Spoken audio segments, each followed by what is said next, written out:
그 서양 속담에 이런 말이 있지요. 웅변은 은이다. 그러나 침묵은 금이다. 예. 침묵의 중요성을 얘기를 합니다. 예수님께서 십자가를 지시기 위해 그 가시는 길에 이 빌라도의 법정에 드디어 서게 됩니다. 예. 거기서 빌라도가 많은 사람들이 고소하고 대제사장들이 고소하고 뭐 사형에 처 마땅할 사람이다 고소하되 예수님이 아무 말씀을 안 하시니까 너무 답답한 거예요. 그래서 빌라도가 보라 왜 대답이 없느냐, 많은 사람들이 너를 쳐서 저렇게 죽이려 하지 않느냐, 고소하지 않느냐, 뭔 변명이라도 한번 해보라. 예수님께서 아무 말씀도 안 하는 거예요. 빌라도가 얘기해도 대답도 하지 않아요.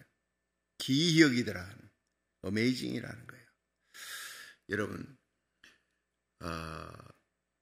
히브리서 12장 2절을 보면 믿음의 주에 온전케 하시는 예수를 바라보자. 예. 저는 그 앞에 있는 즐거움을 위하여 십자가를 참으사 부끄러움을 개치 아니하시더니 마침내 하나님 우편에 앉으셨느니라. 십자가는 참는 것입니다. 무거운 십자가, 아픈 십자가, 슬픈 십자가, 고통의 십자가. 근데 한마디로 십자가가 무엇이냐? 참는 것. 십자가를 참으사 부끄러움을 개치 아니하시더니 마침내 하나님 우편에 앉으셨느니라. 여러분, 예수 믿는 사람들은 한마디로 예수님과 함께 걷는 사람이에요. 예, 예수님이 보는 것을 보고 예수님께서 가시는 길을 함께 가고 예수님의 목적지가 우리의 목적지예요. 예, 하나님 아버지 계신 천국입니다. 그곳을 향해서 주님과 함께 주님의 손잡고 또 주님 뒤따라가는 거예요. 주님 지신 십자가는 우리는 못 져요. 우리 몫에 태인 십자가가 있습니다. 그 십자가를 지고 주님의 뒤를 꼬박꼬박 따라가는 거예요. 주님이 우실 때 우리도 울고, 주님이 슬퍼하면 우리도 슬퍼하고, 주님이 웃으실 때, 주님이 기뻐할 때 우리도 기뻐하고, 예. 주님이 입을 열어 외치면 우리도 입을 열어야 돼요. 주님께서 입을 다물고 계시면 우리도 침묵해야 돼요. 근데 주님이 침묵하는데 우리는 너무 많이 떠들어요. 너무 많이. 예. 주님이 입을 열어 외치는데 우리는 또 침묵하고 있고, 주님이 우시는데 우리는 기뻐하고, 이건 그리스도인이 아니라는 거예요. 무늬만, 이름만 그리스도인이지 그건 그리스도인이 아니라는 거예요. 여러분, 주님과 함께 동행하는 요한계시록 14장에 여러분 14만 4천이 나오잖아요. 구원받은 하나님의 백성들, 그들은 어린 양 예수 어디까지 가든지 따라가는 자라.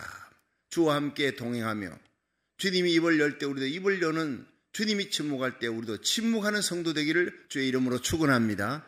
언제 침묵했느냐? 언제 입을 열었느냐? 첫째, 입을 열어 외치실 때는요, 천국 복음 전하실 때, 예수님께서는 하나님의 나라 말씀 전할 때는 즐겁게 전하시고 백성들이 즐겁게 듣더라. 그때 입을 여시는 겁니다. 여러분, 우리가 하나님의 나라, 이 십자가 부활의 복음, 하나님이 우리를 얼마나 사랑하시는가, 예수님을 이 땅에 보내시고 십자가 지신 사건은 우리 죄 때문이다. 우리가 예수님을 구주로 믿으면 십자가 보혈로 죄사함 받고 그 피로 구원받는다. 여러분, 이걸 항상 입을 열어 외쳐야 되는 거예요. 때를 얻든지 못 얻든지. 그래서 디모데후서 1장 2절에 바울은 하나님 앞과 산자와 죽은 자를 심판하실 그리스도 예수 앞에서 그의 나타나실 것과 그의 나라를 두고 엄히 명하노니 너는 말씀을 전파하라. 때를 얻든지 못 얻든지 항상 힘써라. 여러분, 우리가 하나님의 복음, 구원의 복음, 생명 살리는 복음을 전하는 일에는 입을 열어 우리가 만나는 사람들에게, 요즘은 입을 열어 마스크 끼고 있으니까 만나서 얘기하기가 쉽지 않잖아요. 그럼 하나님의 말씀, 주일 또 새벽기도, 이 말씀은 동영상으로 올라갑니다. 그냥 카톡으로 다 전달하는 거, 이거 여러분 하나님이 제일 기뻐하는 일입니다. 다니엘서 12장 3절에 지혜 있는 자는 궁창의 빛과 같이 빛날 것이요 많은 사람을 옳은 대로 돌아오게 한 자는 별과 같이 영원토록 비치리라. 저는요, 밤하늘에 별만 보면 반짝반짝, 저게 지금 수천 년 수만 년 저 반짝이는 저 별을 바라볼 때마다 다니엘서 12장 3절, 많은 사람을 옳은 대로 돌아오게 한 자 하늘의 별같이 빛나리라. 또 대낮에 태양을 바라봅니다. 바라보면 많은 사람을 옳은 대로 돌아오게 한 자, 지혜 있는 자, 궁창의 빛과 같이, 태양과 같이 영원토록 비치리라. 할렐루야. 가장 빛나는 일을 위해서 부름을 받은 우리들, 100년 안에 끝나는 인생이지만 우리는 영원을 사는 예수님 때문에 이터널 라이프, 영원한 생명을 얻었고 천국을 향해 가는, 예수님과 함께 가면서 예수님이 입을 열어 천국 복음 전하는, 생명 살리는 그 복음 전할 때 우리도 입을 열어 오늘도 하나님의 복음을 전하는 생명 살리는 성도 되기를 주의 이름으로 축원합니다. 두 번째는 죄를 책망할 때 예수님께서는 아주 무섭게 책망하시는, 그 온유하시고 사랑의 예수님이 죄를 책망할 때, 마태복음 23장 13절에 예수님 서기관 바리새인들 향해서 화 있을진저 서기관과 바리새인들이여, 너희는 천국 문을 사람들 앞에서 닫아놨어. 너희도 들어가지 않고 들어가려는 사람도 막아놨다. 이 화 있을진저, 나중에 독사의 새끼들아, 얼마나 예수님께서 신랄하게 비난하고 책망하는지 몰라요. 이사야 58장 1절에는 크게 외쳐라, 아끼지 말라. 내 목소리를 나팔같이 날려 내 백성의 허물을 고하고 그 죄악을, 야곱의 집의 죄악을 고할지니라. 불의에 대해서 책망하라는 거예요. 거짓과 불의에 대해서 침묵하고 있는 그리스도인은 그리스도인이 아니라는 거예요. 이 세상에서 불의가 일어나고 여러분 죄악이 난무할 때 우리는 나가야 돼요. 평등법, 여러분 이 땅을 망치는 이 평등법 앞에 우리는 그것을 저지하는 운동을 위해서 길거리에 쏟아져 나갔어요. SB48 저지하는 운동. 이 학생들의 머릿속에 동성애가 굿 라이프 스타일이, 이건 하나님의 뜻이 아니에요. 이 의로운 분노를 안고 비나스처럼 일어나서 우리가 얼마나 하나님의 복음을 전하고 불의를 대적하는 일을 했습니까? 하나님이 정말 기뻐하신 일인 줄로 믿으시기 바랍니다. 죄를 책망할 때는 애누리 없이 책망하는 거예요. 유다서에 보면요, 에녹이 외치름이 나옵니다. 에녹이 65세 머두셀라 낳고 하나님과 동행하며 거룩한 삶을 살고 자기 가정을 지켰고 사악한 시대에 왕성한 믿음을 가졌습니다. 그걸로 끝나는 게 아닙니다. 이 에녹에 대해서 유다서를 보면요, 에녹이 외칩니다. 그 길가에 있는 수많은 사람들, 죄악을 짓는 불의한 자들 향해서 막 그냥 외치는 겁니다. 너희들 회개하라. 수많은 천사와 함께 예수님이 주께서 이 땅에 임하신다.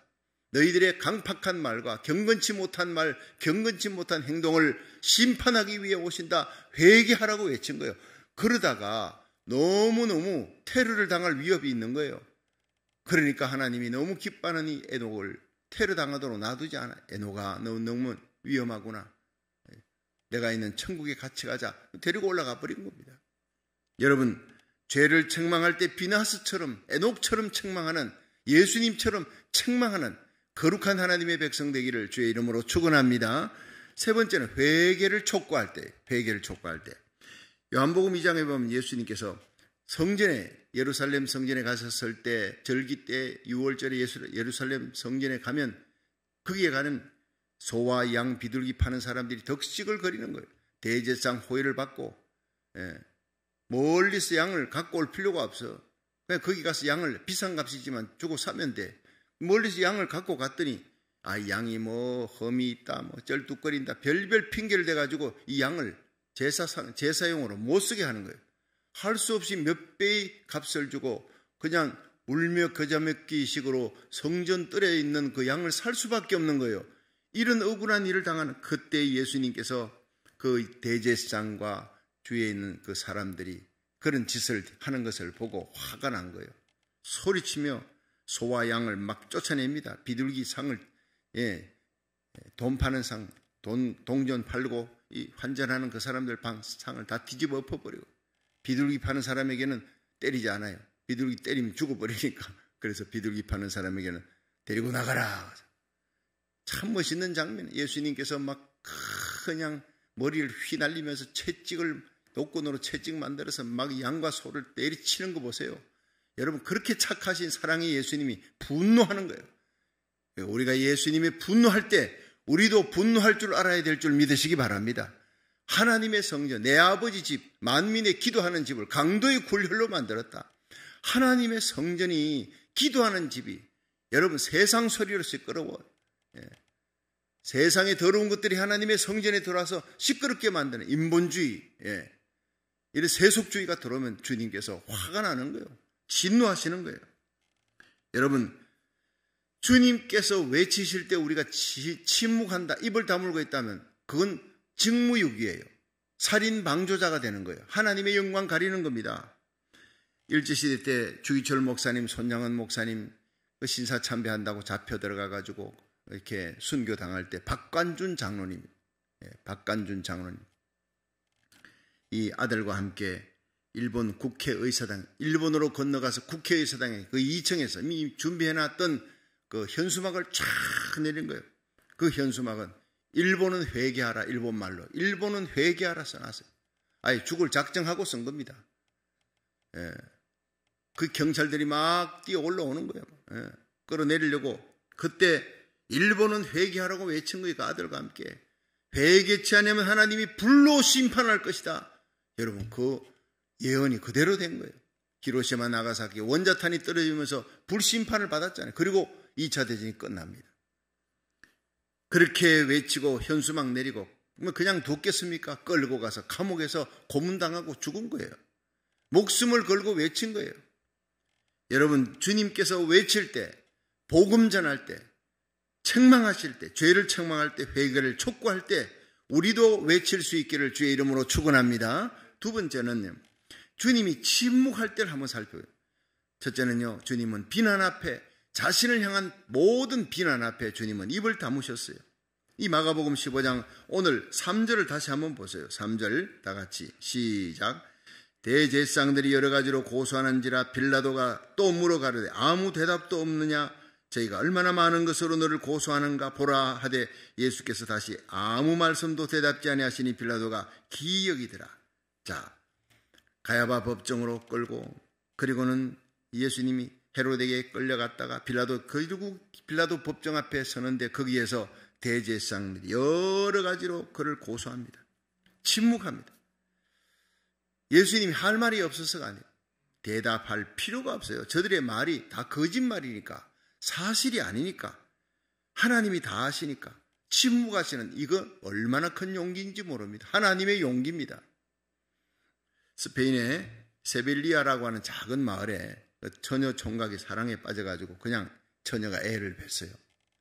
근데 이 애가 이제 점점 이 배가 불러오잖아요. 애가 살아있으니까.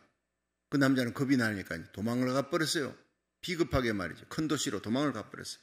배가 불러오니까 부모님이 이 아이 아빠가 누구냐? 막 초달을 하는 거예요. 그러니까 그냥 너무 급한 김에 목사님 이름을 이렇게 갖다 댔어요.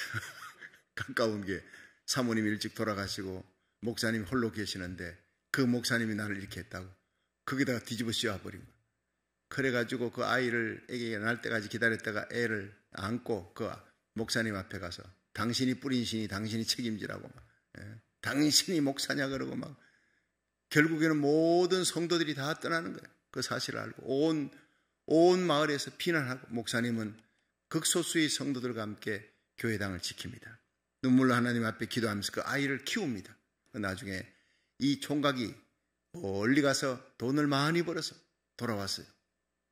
그리고는 그 처녀의 아버지 어머니 앞에 가서 무릎을 꿇고 사죄하고 내가 이 아이 아빠입니다. 내가 이러이러한 죄를 지었다. 내가 도망을 쳤어요. 이제 내가 책임지겠습니다. 부모님이 기가 막힌 거예요. 이걸 목사님께서 침묵하고 아무 말씀하지 않고 변명 한마디 하지 않고 그 아이를 그대로 거둬줬어. 그 누명을 그대로 뒤집어 썼어요. 가서 이 총각과 처녀와 함께 아버지 어머니가 100배 사죄했어요. 그날 이후로부터 온 마을에 목사님이 성자로 칭호를 받고 구름대같이 많은 성도들이 몰려들었다는 거예요. 할렐루야. 예수님의 길을 가는 거예요. 욕을 받으시되 욕하지 아니하시고 고난을 받으시되 위협하지 아니하시고 공의로 모든 것을 심판하시는 하나님께 맡기신 이 베드로전서 2장 2절에 예수님의 모습, 십자가는 참는 거예요. 입 다물고 참는 거. 자신에 대한 모든 것은 변명하지 아니하고 침묵했다. 너무나 귀한 얘기입니다. 야고보 1장 12절에 보면 시험을 참는 자는 복이 있도다. 이것이 옳다 인정하심을 받은 후에 주께서 자기를 사랑하는 자에게 생명의 면류관을 주실 것임이라. 여러분, 시험이 올 때 잘 참으십시오. 내게 억울한 일이 닥쳤을 때 여러분 입을 열지 말고 주님 십자가 바라보고 참고 인내하면 때가 되면 하나님께서 높이실 줄로 믿으시기 바랍니다. 이 두 번째는 예수님은 약자 앞에서 침묵하는 거예요. 여러분, 예수님께서 이 성경을 보면요, 약자 앞에서는 한없이 약해지신 예수님, 바리새인, 사두개인, 빌라도 법정은 얼마나 강한지 몰라요. 예수님이. 우리는 거꾸로 삽니다. 약자 앞에서는 강해지고 강자 앞에서는 비굴하게 약해지는 그런 사람이 많아요. 우리 그리스도인은 불쌍한 사람, 약한 사람을 도와야 돼요. 약자 앞에서 강해지고 강자 앞에서, 여러분, 강한 자라도 의로운 사람은 우리가 도와줘야 되지만 강자인데 불의한 사람은 대적할 줄 알아야 돼요. 요한복음 8장에 보면 서기관, 바리새인 이런 사람들이 가늠한 여인을 현장에서 잡아다가 예수님께 데리고 와서 그 앞에 패대기 쳐놓고 옷이 다 찢어졌어요. 얼마나 때렸던지 머리 헝클어지고 이제 초죽음입니다. 돌 들고 사람들이 몰려온 거예요. 그 자리에서 쳐서 죽이면 되지 왜 예수님께 끌고 왔느냐.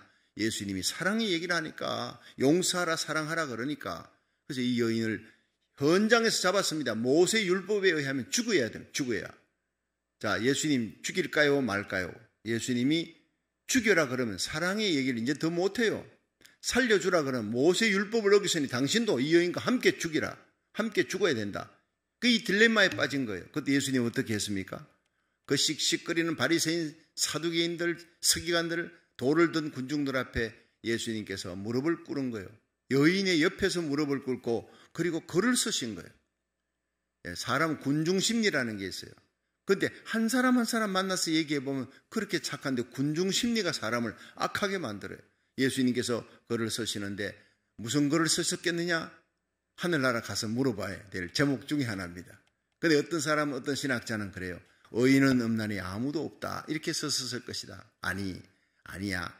그 사람 군중들의 죄를 하나하나 기록하고 계셨을 거야. 사람들이 보니까 전부 자기 속에 있는 죄를 하나하나 기록하고 계시는 거예요. 찔끔찔끔한데 사람들이, 바리새인이 재촉하는 거예요. 예수님 빨리 대답하세요. 죽일까요 살릴까요? 하니까 예수님 일어나셔서 하신 말씀이 뭐였지요? 너희 중에 죄 없는 자 이 여인에게 돌로 치라 그래요. 죄 없는 자.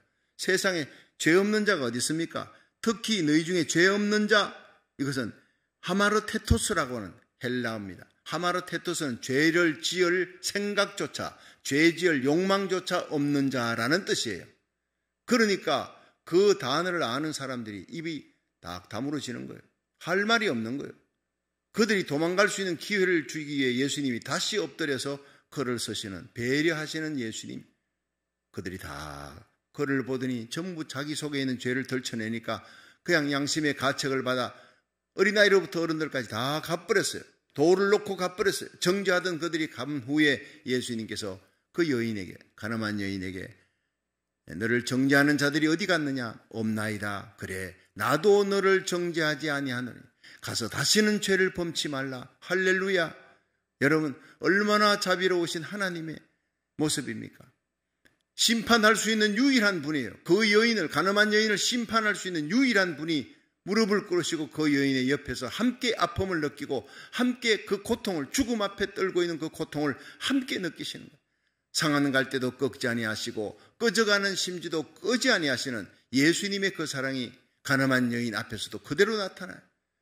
여러분, 씩씩거리며 죽이려고 달려오는 맹수처럼 돌을 쥐고 죽이려고 하는 그들에게서 이 여인을 보호해 주시는 예수님.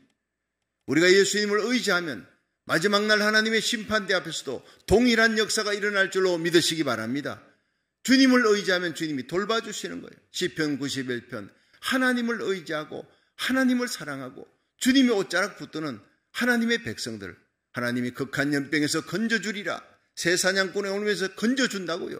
방패가 되어 지켜주시고 그 날개 깃으로 덮어주시는 거예요. 우리와 우리 자녀들, 하나님의 거룩한 백성들, 하나님이 이렇게 방패가 되어 주실 줄로 믿으시기 바랍니다.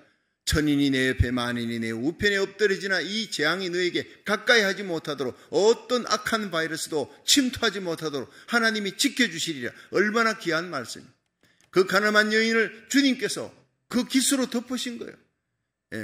수많은 맹수같이 달려오는 바리새인, 사두개인, 서기관들, 돌을 든 사람들에게 죄 없는 자, 너희 중에 죄 없는 자 먼저 이 여인을 돌로 치라. 그 말 한마디에 다 도망가 버렸어요. 그리고는 그 여인에게 다시는 죄를 범치 말라. 얼마나 약한 자를 돌봐주시고, 약한 자 앞에서 상한 갈 때도 꺾지 아니하시는 예수님의 사랑의 모습을 보이는 거예요.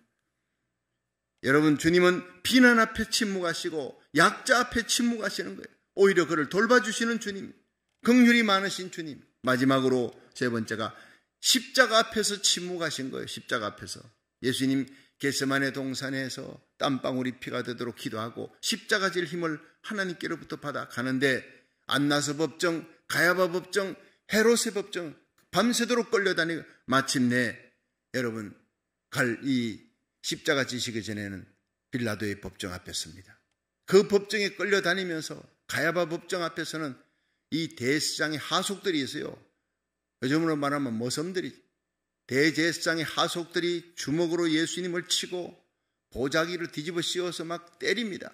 그리고는 선지자야, 당신이 선지자면 때린 자가 누군지 알아맞혀봐. 그리고는 조롱을 하고 침뱉고 브라디토리온에 39대의 매를 맞습니다. 빌라도가 아무리 봐도 이 사람 죄가 없어요. 그래서 놓아주려고 했어요. 그런데 사람들이 이 예수님을 놔주지 말라. 가야바를 놔주라.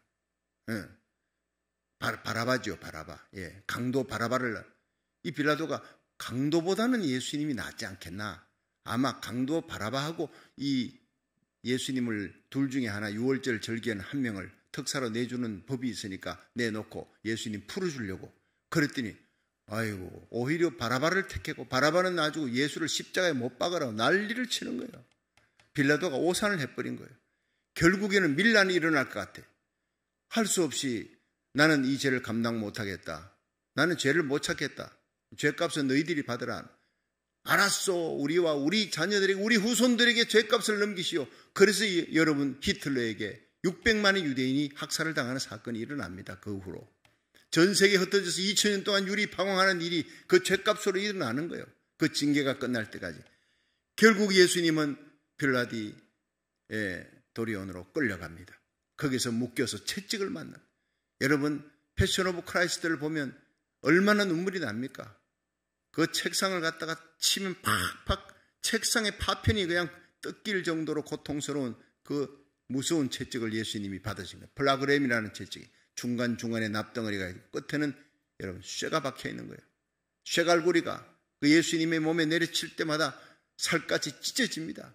피가 솟아져 나오는 거예요. 온 몸이 피투성이가 돼. 그래야 빨리 죽으니까.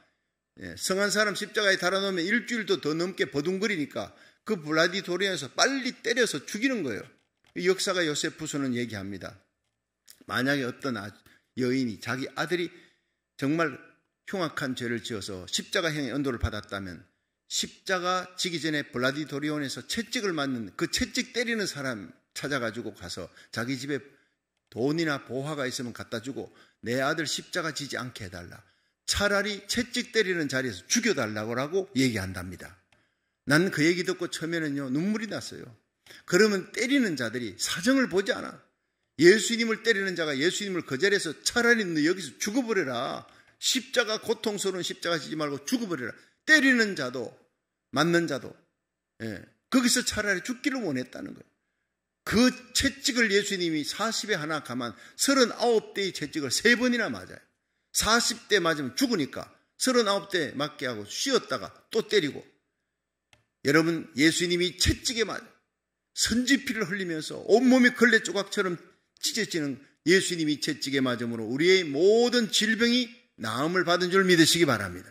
이사야 53장의 이사야는 그가 찔림은 우리의 허물을 인하며 그가 상함은 우리의 죄악을 인함이라. 그가 징계를 받음으로 우리가 평화를 누리고 그가 채찍에 맞음으로 우리가 나음을 입었다 그랬어요. 우리는 다 양 같아서 그릇 행하여 각기 제길 갔거니와 우리 무리의 모든 죄악을 다 그에게 담당시키셨다. 여러분 이사야 53장을 읽을 때마다 눈물 없이 읽을 수가 없는 거예요. 마지막에 십자가 지실 때 그 무거운 십자가 지고 비아 돌로로사기를 걸어가신 예수님 십자가에 두 손 두 발이 못 박힙니다. 머리에 가시면류관 씌고 온갖 주먹으로 맞고 얼굴은 퉁퉁 부어있지요. 온몸이 찢겨있지요. 여러분 그 예수 그리스도를 향해 오른편의 강도가 예수여 당신의 나라가 임할 때 나를 기억해 주십시오. 예수님께서 네가 오늘 나와 함께 나군에 있으리라. 그 앞에 울고 있는 어머니 마리아를 여인이여 보소서 아들입니다. 그 옆에 있는 요한에게 어머니를 부탁하는 거예요. 예수님은 마지막에 자기를 생각하셨어요. 강도를 구원하고 어머니 앞길을 걱정하며 마지막에는 아버지여 저들이 자기 하는 일을 알지 못해 예수님을 때리고 채찍질하고 못 박고 고난으로 예수님을 십자가에 몰고 갔던 그 군중과 그 무리들이 자기 하는 일을 알지 못해서 저런다고 아버지여 저들의 죄를 사하여 주옵소서. 그 모습을 보던 페트로니우스라고 하는 전설에 의하면 그 백부장이 이는 실로 하나님의 아들이다. 여러분 십자가에서 어떻게 하나님의 아들이 기적이 있습니까? 하나님 말씀 아무 말씀도 하지 않지만은 예수님이 욕을 받으시되 욕하지 아니에요. 저주를 받으시되 위협하지 아니하는 거예요. 오히려 용서하며 가는 예수님의 모습을 보고 하나님이 아니고는 이럴 수가 없다. 수많은 사람이 십자가형을 받지만은 마지막에 죽을 때는 다 저주하고 죽는데 예수님의 그 모습을 보니 이건 하나님의 아들이라는 거예요. 여러분 마지막에 자신의 영혼을 아버지 손에 맡깁니다. 아버지요 내 영혼을 아버지 손에 맡깁니다. 테테레스타이 다 이루었다. 그리고 숨을 거두시니 여러분 아무리 어렵고 힘든 상황에서도 우리 예수 믿는 성도들은 비난 앞에 침묵하고 약자 앞에 침묵하고 십자가 앞에 침묵하면서 주님의 뒤를 따라갈 수 있기를 주의 이름으로 축원합니다. 기도의 자리에 고국과 미국을 위해 우리 주위에 있는 생명 내가 지켜야 될 그 생명들을 위해서는 눈물 흘려 기도의 소리를 하나님 앞에 올리되 여러분 하나님의 복음 전하는데 책망할 때 죄를 책망할 때 회개 촉구할 때는 그냥 예수님처럼 입을 열어야 돼요. 외쳐야 돼요. 오늘도 기도의 소리로 하나님 앞에 찬양의 소리로 아멘의 소리로 나라 민족을 위해 기도하는 소리는 하나님 앞에 간절히 구하면서 비난 앞에 약자 앞에 십자가 앞에 침묵하며 걸어가는 저와 여러분이 되기를 주의 이름으로 축원합니다.